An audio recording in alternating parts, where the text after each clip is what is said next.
অবিলম্বে নির্বাচনের তারিখ ঘোষণা করা হোক। একটি অনির্বাচিত সরকার এইভাবে দীর্ঘদিন ক্ষমতায় থাকতে পারে না। এতে গণতন্ত্রের যে ডেফিনিশন সেটির সাথে কিন্তু সাংঘর্ষিক, এটা আমরা সকলেই জানি। কিন্তু আজকে আপনি খেয়াল করে দেখেন আরাকান নিয়ে কি হচ্ছে। অনির্বাচিত সরকারের এই বিষয়ে এককভাবে সিদ্ধান্ত দেওয়ার এখতিয়ার রাখেন কিনা, ইটস এ $1 বিলিয়ন কোয়েশ্চেন। যে ওনারা কারোর সাথে কোনো কথা বলেননি, কোনো রাজনৈতিক দলের সাথে এই বিষয় নিয়ে কোনো আলোচনা করেননি, এবং বিএনপিও ইতিমধ্যে তার প্রতিক্রিয়া জানিয়েছে। দেশের যে অবস্থা, জনগণ 90% জনগণ অপেক্ষা করছে ইলেকশনের জন্য। ইলেকশন হলে একটা স্থিতিশীল চলে আসবে।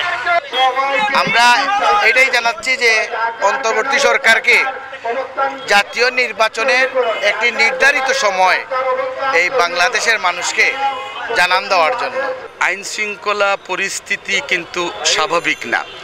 মানুষ কেন জানি আনরুলি হয়ে যাচ্ছে, মানুষ কেন জানি আইন তার নিজের হাতে তুলে নিচ্ছে। এবং সেখানে আপনি খেয়াল করে দেখবেন যে আইন শৃঙ্খলা বাহিনীর দায়িত্বে যারা আছেন তারা কিন্তু ততটুকু তৎপর না। মানে আইন শৃঙ্খলা ল এনফোর্সিং এজেন্সির যারা সদস্য আছেন তাদের মধ্যেও যেন কেমন জানি একটা দ্বিধাদ্বন্দ্ব কাজ করছে।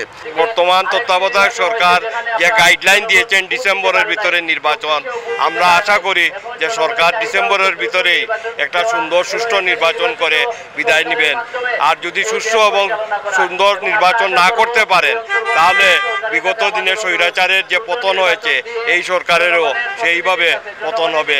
জিয়া মঞ্চ সিলেট মহানগরের পক্ষ থেকে জাতীয় নির্বাচনের সুনির্দিষ্ট তারিখের জন্য আজকের এই মানববন্ধন। তো আমরা মনে করি আসলে নির্বাচনের জন্য দেশের মানুষ প্রস্তুত আছেন, ভোট দেওয়ার জন্য মানুষ প্রস্তুত আছেন, এরকম মন মানসিকতা এদেশের মানুষের আছে।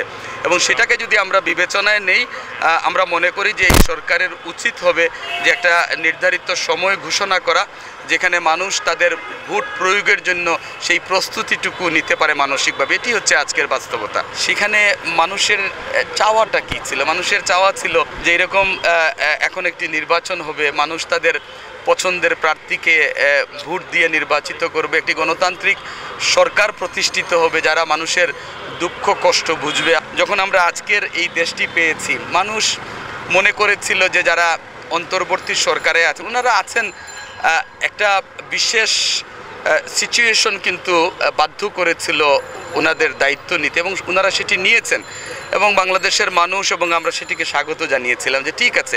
কিন্তু এই সরকারের কাছে জনগণের আশা আকাঙ্ক্ষা অনেক বেশি, চাওয়া পাওয়াটা অনেক বেশি। তাই বিগত ফ্যাসিবাদী সরকারের পরে জনগণ এই সরকারকে সমর্থন করেছে মানুষ শান্তির জন্য।